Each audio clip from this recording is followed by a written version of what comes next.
c'est une victoire d'un pays qui reste un grand pays.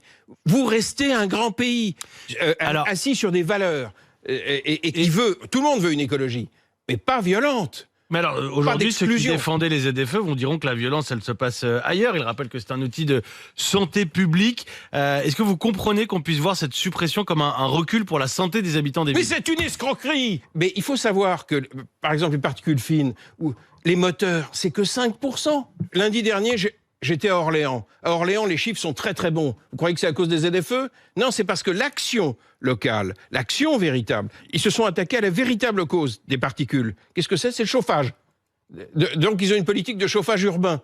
Et c'est comme ça qu'ils obtiennent des grands chiffres. Si. Vous pouvez mener une politique ambitieuse écologique, c'est le cas de tous les maires qui suivent les gueux, extrêmement ambitieuse, sans en passer par de l'exclusion. Mais vous vous rendez compte de quoi on parle? On parle de ségrégation sociale. C'est pour ça que je suis aussi joyeux. Vous êtes comme Marine Le Pen qui parlait d'apartheid. Mais je suis comme... Je m'en fous d'être comparé à qui que ce soit. Je suis du côté des gens. Il y avait 11 millions de véhicules qu'on était en train de virer. Mon village, dans l'Aude, 100% des gens étaient virés.